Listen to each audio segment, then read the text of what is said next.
We often do mentally challenging activities. There's people who like to play Sudoku puzzles or do crosswords or, play games like chess or things like this that involve mental challenge, but they're fun. We enjoy them.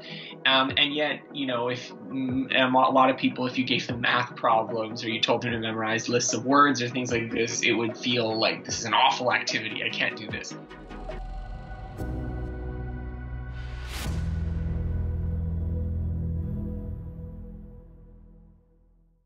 Hey guys, today our guest is an ultra learner. His name is Scott Young. Scott Young is a man of many skills. He taught himself the entire 4-year MIT computer science curriculum in just 12 months without taking classes. Also learned 4 languages, Spanish, Portuguese, Chinese and Korean in 1 year to a solid conversational level, spending 3 months on each language. He also taught himself to draw realistic portraits in just 30 days. Guys, I have just mentioned few of his skills and his list is ever expanding, where he recently completed learning quantum mechanics in just 1 month and so on. His TED Talk about his learning approach has been viewed by more than 500,000 people. He's also the author of the best-selling book Ultra Learning, where he distills his learning strategies and approach in a very simple and clear way. I'm so happy to welcome Scott Young on the show. Scott, ni hao. Oh, wow. Sure. Ni hao, ni hao. Well, thank you for having me here. I don't know that I can live up to such a grand introduction, but I appreciate it. Thanks, Scott. Scott, before we go into the interview, can you share where can people connect with you? Oh, sure. Well, you can check out my website at scotthyoung.com. That's SCOTTHYOUNG.com. And I've got lots of articles there, access to videos, books, anything. Scott, you also have a learning course, right? Mm-hmm. Yeah, I have. Well, so in addition to the book, I have a couple courses that I instruct on my website. One of them is Rapid Learner, which is similar to the ideas of the book, but it's basically how to become a more effective learner, understanding the principles of effective learning, but also self-motivation, planning your time, these kinds of things as well. And I have another course that I teach with Cal Newport, who's an author friend of mine, called Top Performer, and that one is involving professional development of how you build skills in the workplace. And we have some other courses as well, but those are the 2 main ones. Thanks, Scott. Scott, my first question is that before we learn new things, how to select the best resources so that we don't waste the time? Sure. So one of the first principles I talk about in the book is what I call meta-learning. And the idea of meta-learning is learning how to learn something. And the reason it's important if you are undertaking your own project to learn something is that you often don't know what the right way to do it is before you get started. And so what often happens is that people don't find the best approach. They just kind of grab whatever is sort of nearby them. And if nothing's nearby them, then they don't learn it at all.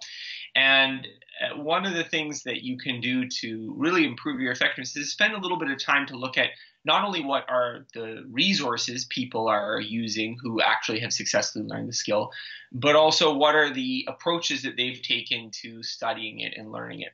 And this can be very effective, especially if you're going into a new sort of learning domain. It's not obvious what's the right way to approach it. So my classic example is learning languages. And if you look at how most people approach learning a new language, well, they go on their phone and they get some little app that lets you play some game, and 6 months later they still can't speak the language. Whereas if you actually talk to and interview people who learn many languages and are very successful with it, very often their approach looks quite different. It involves a lot of actual communicating with the language. They're speaking it, or even if they're not always speaking it, they're at least doing some kind of real communication with it. So they're reading or listening or doing something like that. And so this is one of those tools that you can use, is that if you're going to learn a new skill, talk to people who've done it before and ask them what's the right way to learn this. And this can often weed out a lot of these really ineffective strategies, especially for skills like language learning, which has so many people attempting it and so many people doing so abysmally. How to overcome resistance while learning new things? Well, I think it can be often the case that learning involves frustration and difficulty. And some of this is intrinsic. Some of this you can't get rid of. I mean, if you are learning physics for the first time, it's going to seem confusing and hard. If you're learning a new language, it's going to be difficult to remember all the words and make sure you're saying them right. And so I think there's two ways that you can go about making yourself overcome some of this resistance. The first is simply giving frustration and difficulty and challenge its proper due. So if you make something your focal point of attention, that, okay, I'm going to set aside 3 hours just today just for working on this, you're much more likely to get through some of that frustration than if you let's say, okay, well, I'm sort of doing this in the background, but I haven't set aside any concrete time. So I think especially in the beginning of learning a lot of skills, or wherever they are particularly frustrating, it's important to acknowledge that for yourself and sort of devote that specific, precise periods of time. The second thing that I think is valuable, and this is something that's more long-term, is you kind of want to develop an appetite for doing hard things itself, that the doing things that are mentally challenging become interesting to you and not just frustrating. And this is a very kind of funny subject, because if we think about it, we often do mentally challenging activities. There's people who like to play Sudoku puzzles or do crosswords or, play games like chess or things like this that involve mental challenge, but they're fun. We enjoy them. And yet, if a lot of people, if you gave them math problems or you told them to memorize lists of words or things like this, it would feel like this is an awful activity. I can't do this. And so I think part of where that joy comes from is seeing it as a game and feeling like you have some confidence with it and not letting the frustration be the thing that you're avoiding in the activity, but the thing that you find entertaining and interesting about it. And I don't think that comes immediately, but I think the more that you get interested in the learning process itself, then, how do you memorize lots of words becomes kind of an interesting challenge and not just a chore that you have to do, or how do you understand a deep problem in physics becomes kind of a little puzzle and not just something that has to be grinded through. Scott, how to maintain focus in the world of distraction? Well, you said it right there. One of the ways you can maintain focus is to cut distractions. In my book, I talk about kind of a threefold path for improving focus. And the first one is to control your environment. So if you have pings on your phone, if you're getting emails popping up on your computer, even just if you have the ability to access, entertaining websites, if you have a TV on in the background, getting rid of those things can be really helpful. And in many ways, it's not even just their presence, but their availability that drives distraction. So if my phone, it does happen to be sitting right here, but if I were in an interview and my phone were sitting right here and I were dealing with a particularly frustrating task, it might be something that, maybe let's look at it for a little while, right? It's not because it's calling me, it's there, it's available. So you can even take further steps to remove or reduce the availability of these distractors. And that is difficult in the beginning, but you adapt to it and it becomes easier in the long run. So things like on your website browser, you can use things like leech block or app blockers, which will constrain when you can go on Twitter or when you can go on Facebook or when you can, go on YouTube. And these are, it's not to say that Twitter, Facebook, or YouTube are always bad, but just that if you're trying to study or you're trying to do something else, they can definitely be a distraction.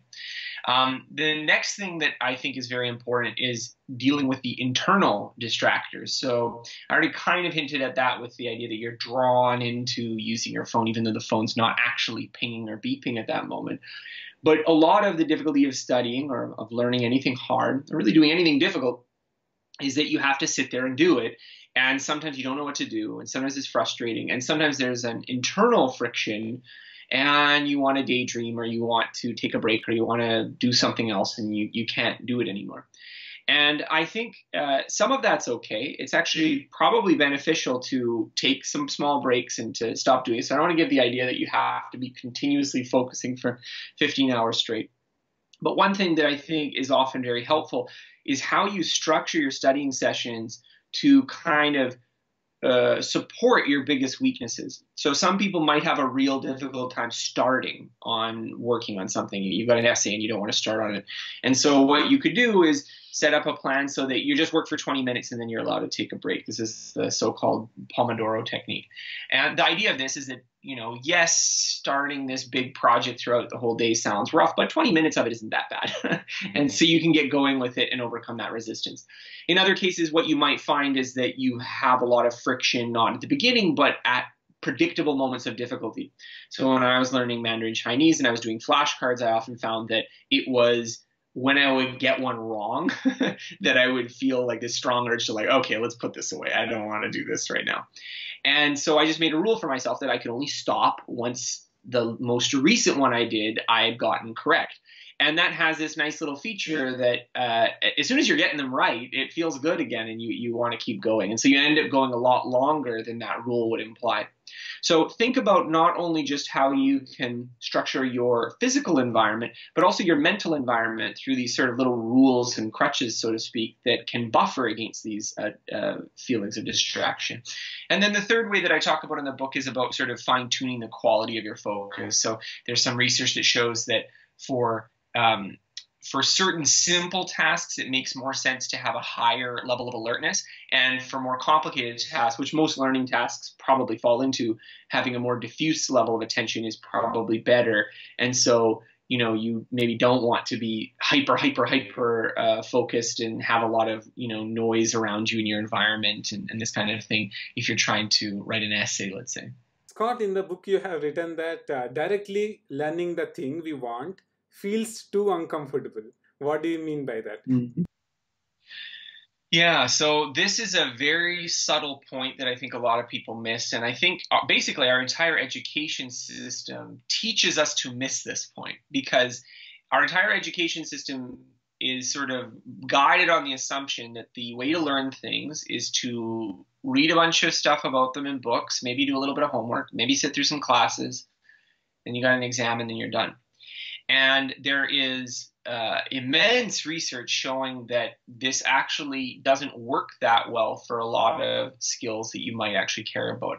And the reason it doesn't work that well is because there's this problem of what is known as transfer. So transfer is when you learn something in one area and have to apply it to another area. So you learn a formula in a class and then you have to apply it in a real situation in real life. That's an example of transfer. And there's abundant evidence now that people don't get transferred the way that you think they would. So one of the studies, a couple of the sort of like cherry pick studies, although there's many, so I don't want to give the impression that this is just a few random ones, that kind of give this impression is students who took a high school psychology class didn't later do better on college level psychology classes. Students who have taken economics classes did not do better at economic reasoning than equally smart students who did not take economics classes. Students who were honors level physics students often couldn't solve physics problems that were just superficially different from those they learned in class. So these are pretty deep problems. This isn't just sort of the idea that, oh, well, you learned this and you failed to apply it in this kind of difficult to perceive and abstract domain. When we take economics classes, we imagine they will make us better at economic reasoning. Otherwise, what's the point? And so I think this is an example where what often happens is that the way that you learn it is detached and removed, not only in the actual skills you're practicing, but in the types of contexts where you activate the knowledge from the real situation that you care about. And so what you can do if you want to take on your own projects to learn skills, and you're not just there to pass classes, you're there to actually become good at things, then it's very important to identify what is the real thing that you want to do, what is the actual application, and do practice in a way that's similar to that from the very beginning. Now, of course, that's difficult. That, if you're learning a language, speaking the language is a lot harder than playing on Duolingo. If you're, trying to learn software programming to build your own app, it's harder to build your own app than to work through the little homework exercises in the book. And so this difficulty itself can become a problem, but I think a lot of it is just people aren't aware that when they substitute out these fake activities, how much they end up losing in terms of effectiveness. Not many people, as you said, look learning as a chore. How to make learning really fun? Well, I kind of spoke about this before, that I think the more you can see the learning challenge itself as a puzzle, as something that interests you, I think that can make a big difference. I think another difference is also picking something where it's a project of your own design and your own motivation. I think for a lot of people, we're so used to having teachers and parents and relatives and coworkers really pushing us to learn certain things that we never really choose them ourselves. And so I think there's something really interesting and exciting about a project of your own design and your own choosing. And so I don't think you can quite substitute that with just something someone else has pushed upon you. To make learning more exciting, more fun, I think it helps to start seeing the challenge of it. And I admit for myself, this was something that wasn't obvious to me even until more recently, that, you know, a lot of learning tasks that would have been really frustrating for me maybe 10 years ago are more interesting for me now because I see the puzzle they contain. It's a little bit like if you were playing Sudoku and you didn't realize there was a puzzle there. It's just sort of like, oh man, I keep getting the numbers wrong, you know. And then someone says to you, oh, actually, it's a little game. You have to do, you know, this and this, and then maybe you start to enjoy it. And so similarly, I think, you know, if you've struggled with a subject in the past, it may be that you are kind of missing what the puzzle is that would make it interesting.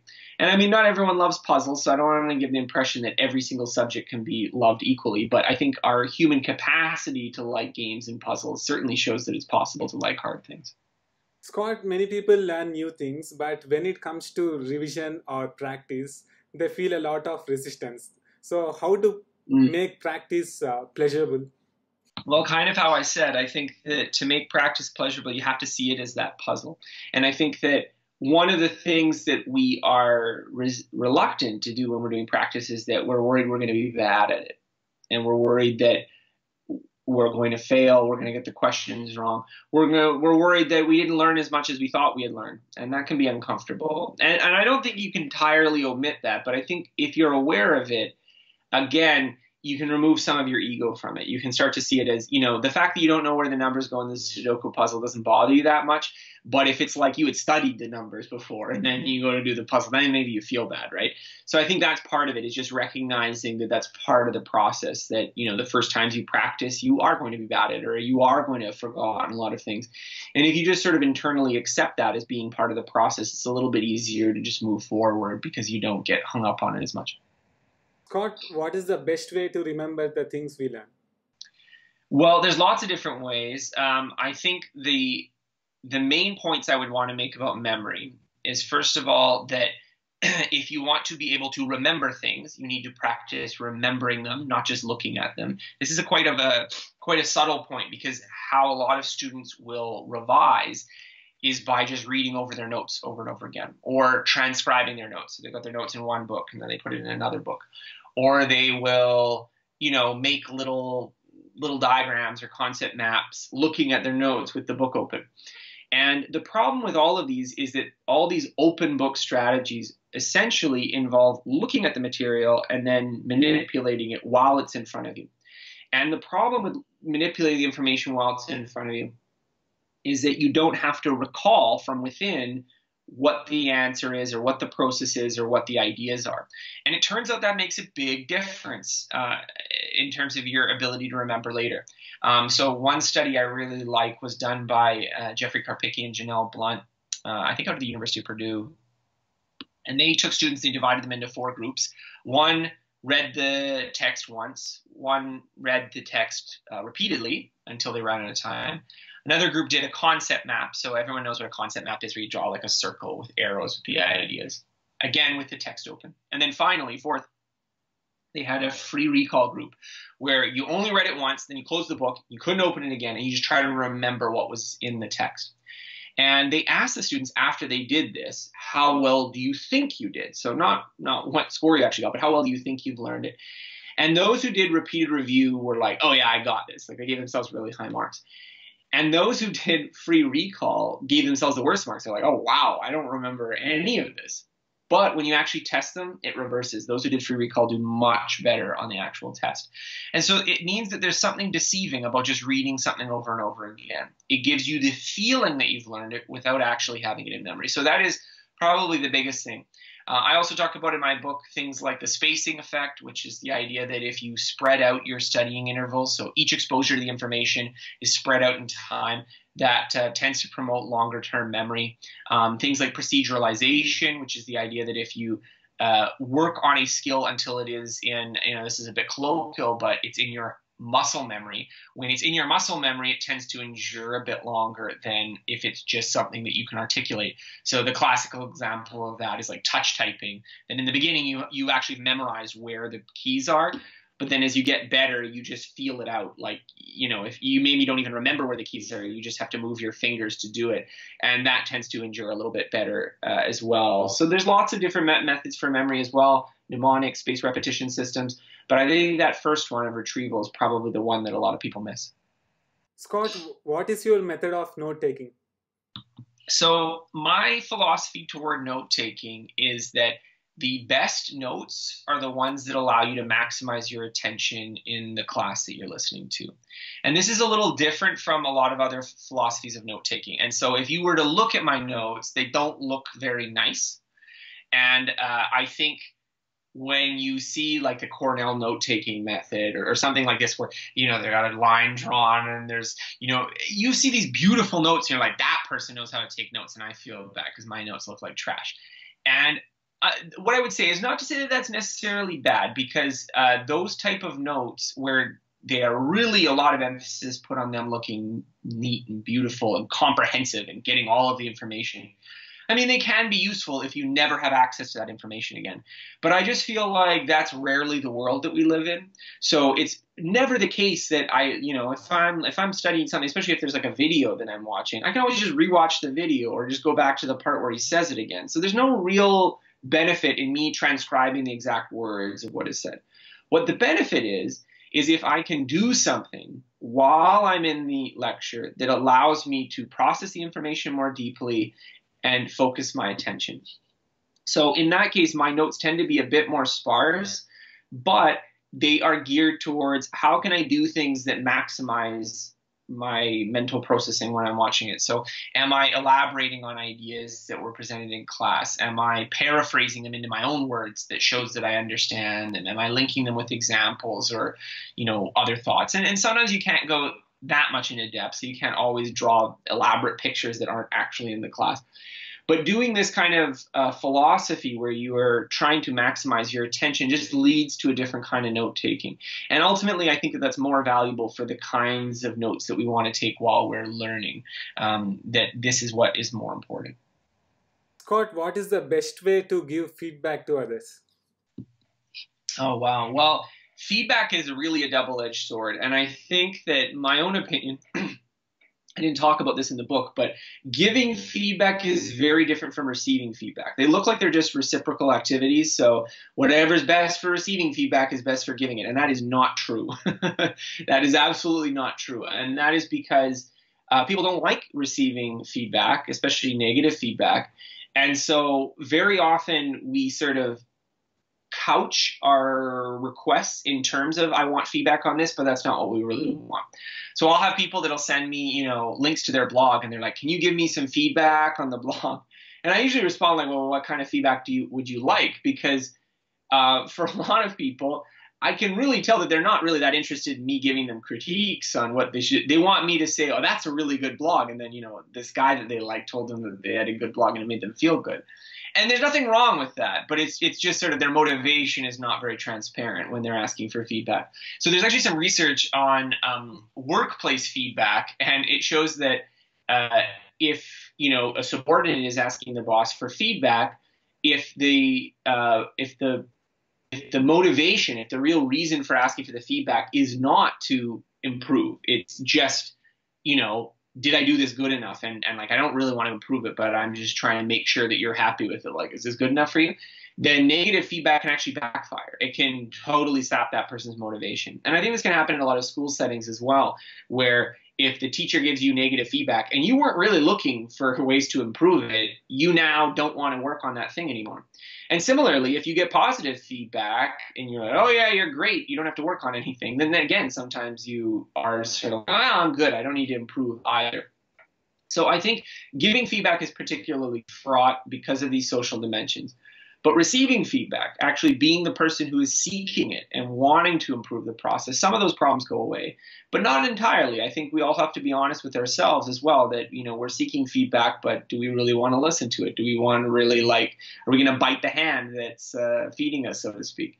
And so I think that developing a sort of thicker skin to feedback, and indeed kind of designing your project so you get lots of feedback early and frequently and severely sometimes, is a good way of just getting over those initial negative feelings. So if you are going to be a stand-up comedian, it's probably better to just do tons of stand-up at open mic nights, because you will get booed and you will get terrible ratings in the beginning, but that will also immunize you to those feelings so that you can go out there and do it every night. Whereas if you were sort of, okay, I've been working on my material for 6 months, and then you had to do it one time and you get one mild critique, you just wither, and you don't want to do that. Scott, are the principles of altered learning applicable to really hard subjects? Well, what's a really hard subject? Like quantum mechanics. Well, I think so. First of all, I should be clear that when I'm talking about ultra learning, it's not like there's a magic method that I'm trying to promulgate. Rather, what I'm suggesting, ultra learning is merely the process of aggressively trying to teach yourself hard skills. And so the people that I focused on in the book were people who not only learned something that was difficult, but they learned something that was in a self-directed way, and they were focused on doing it the best way that they possibly could, not just the most convenient way. And so almost by definition then, that's an approach that would apply to hard skills. However, there's lots of, little sub-tactics and principles and things like this that are not kind of part of that broadest definition that I filled the book with. And so I would say that, yes, learning quantum mechanics is an example of something that, you have to practice on. You have to develop an insight for, you have to work on. And those are things that take time and they take practice, and the different methods that I talk about in the book can certainly help with that. I think where I don't want to say where ultra learning fails, but where it's harder to know whether you're able to succeed is not so much with skills like quantum mechanics, which admittedly are intellectually challenging, but they're fairly clear and precise. You can get quantum mechanics problems and know whether you did them right. It's a more nebulous problem to deal with, things like, can I use it to become a better writer? And then it's sort of like, well, what makes you a better writer, right? Or how can I do it to be a better leader or father? Those, I think, also apply, but they are more ambiguous situations, and they often involve different tools. Scott, what are some good studying habits? Well, good studying habits. Well, I think I would say that the studying habits I would recommend, if I could give a quick list, would be, first of all, to plan what you want to study. A lot of people just, okay, I'm going to just go through the semester and just work on things when I need to. And I think there can be a real benefit to planning out what you're going to do precisely to approach the class. And there's a benefit to that precision, not only just because it makes you more prepared, but also because it makes you better able to spot when you're not doing what you thought you were going to do. And a lot of times those deviations are because, oh, wow, I was supposed to do 3 hours of this, but I only did 30 minutes. And that's usually good to catch early on. Another thing that I think is beneficial as a studying habit is to have a productivity system. So a productivity system, there's lots of different ones out there. I used weekly daily goals the whole time I was in university, but there's fixed schedule productivity, getting things done, many systems. And the idea here is similar to what I spoke about before, is that you want to have some kind of rules or habits that buffer against your specific weaknesses. So the things that you're likely to succumb to in terms of procrastination, distraction, laziness, poor motivation, that if you have these little constraints that push you away from that, then you're going to be more successful. And finally, if I were going to say, just in terms of learning advice, the thing that I would probably put as number one is making sure you're doing practice. So see the homework you're doing, see the actually doing stuff with the skills and knowledge you're learning as being the primary way that you learn, and the sitting in a lecture, reading a book as the secondary way. Most people have that reversed, that they primarily learn it by reading the book, and they only secondarily kind of check that they learned it by doing the homework. And not to say that you can't learn things from books and that that's unimportant, but just that a lot of people put the emphasis on the wrong place. And so they spend a lot of time on the sitting and passively absorbing information, and then they fail to realize that a lot of the learning is actually in constructing the information. Scott, many people want to learn new things and new skills, but they complain that they don't have time. So, how do you find time? Well, I think, again, this is one of these sort of perennial problems that there is only a finite amount of time in the day. And so there are always going to be things that you're not going to be able to do because you don't have enough time. And I think that that's okay. And so it's okay to say to yourself, you know what, I'd like to do this, but it's not important enough for me to work on right now. I've got other things that are more important. But at the same time, I think that the I don't have time is more often a cover up for that sounds difficult and frustrating, and I have a negative feeling associated with it that makes it seem like I don't want to start. And so I don't want to say, like, I can't convince you otherwise. So if you convince yourself that you don't have time, then there's nothing I can do that would convince you that you do have time. But I think what you can start to do if you start to doubt it yourself is to recognize that a lot of what we're trying to do when we're saying we don't have time or coming up with excuses is trying to avoid that frustration or that difficulty. And so if you can confront it and actually work on it directly and, get through some of that initial frustration and make some better habits, there's very often lots of things that you can learn, not on a huge amount of time, and still make progress. Scott, many people say that they don't have talent to learn new things. Is talent necessary for learning new skills? Well, it's definitely the case that different people differ in their sort of raw ability to learn certain subjects. So I don't want to be mistaken as arguing that, everyone's on an equal playing field. And I think in some ways, pretending it is an equal playing field is a big reason a lot of people don't play, because they think that they should be doing exactly what everyone else is doing in the class. And when they're not, it's because they're a failure. It's because they're lazy. And maybe it isn't. I remember being in a French class. This is about 10 years ago. And the classes were sort of stratified based on kind of a little intro quiz that you did. And I don't know how I did it, but I guess I kind of flubbed through my intro quiz. And I got put in a class, which I didn't realize at the time, but it was a class that was higher than my ability level. So I was like clearly the bottom student in the class. Like I would go and they'd make me give a little speech, and teacher would be like, "Okay, what did you do wrong there?" And like, yeah. When she told me what I did wrong, I'd literally never learned that rule before. So it wasn't like I was just being sloppy, but that was sort of the way I was treated. And I remember feeling bad in that class. I remember feeling like, like I'm just not that good at learning languages. And it was only after, and I'm talking to people, I realized, oh, no, these people have already studied this for like 2 to 3 years. And I know that's a little bit, sounds like a contrived example, but I would say that it's more common than most, that we often don't realize how many advantages people have that are coming into classes that maybe we don't possess. And when we compare ourselves to them, we feel bad and we don't want to work hard.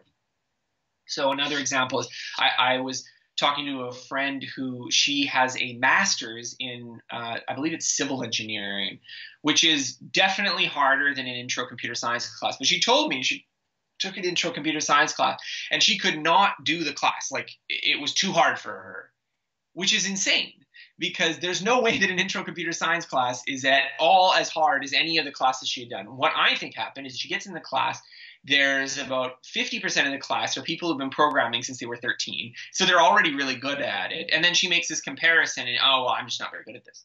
So I think that's one of the things that I would caution against, is we don't realize how many different life experiences or different strengths that people bring into subjects. And by comparing ourselves to them and their progress, we feel bad about it. I think that those people would have been a lot better if they decide, you know what, yeah, I'm going to be slow in the beginning, but then I'm going to get better at this and I'm going to be able to do it faster. The other thing I think that's important to recognize when we're talking about talent is that there's often differences in methods that can make a big difference as well. So if you are studying and you are not doing retrieval practice, you're just doing review, you will forget most of the things.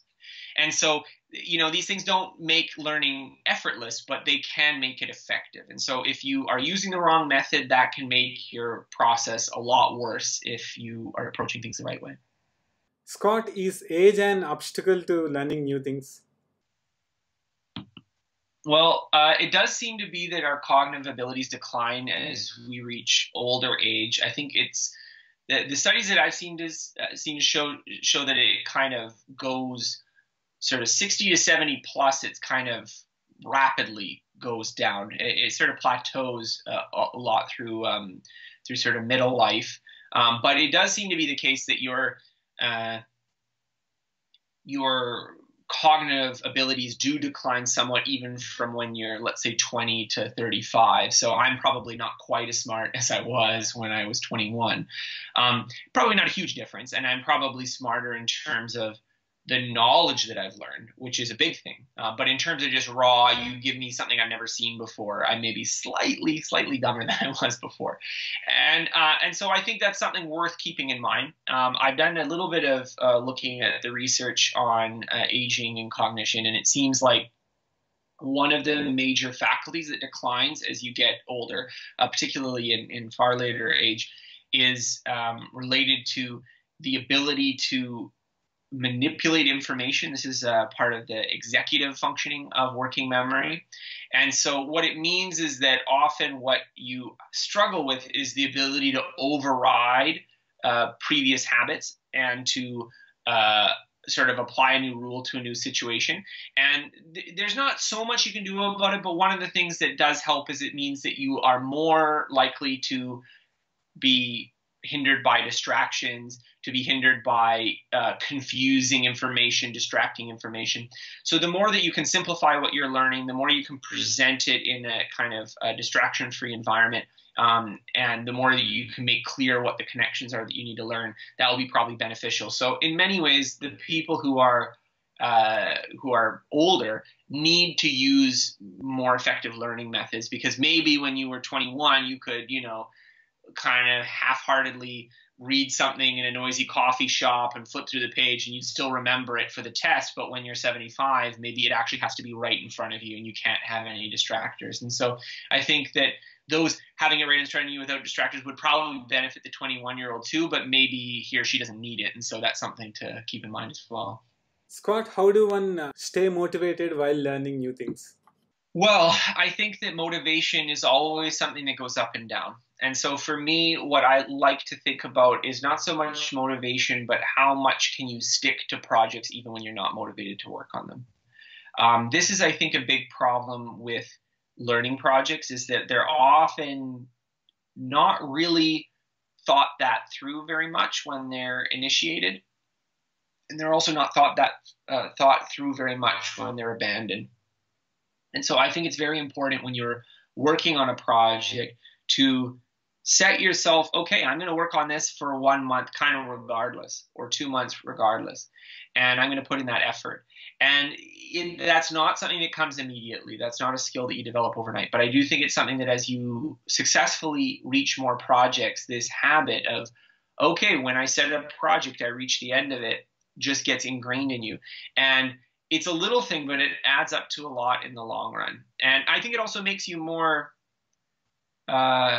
serious when you undertake projects, because if you know that, okay, well, once I commit to this, there's no backing out for 2 months or 3 months, that itself causes you to think about it more clearly and make sure it's something that you're really motivated to pursue in the first place.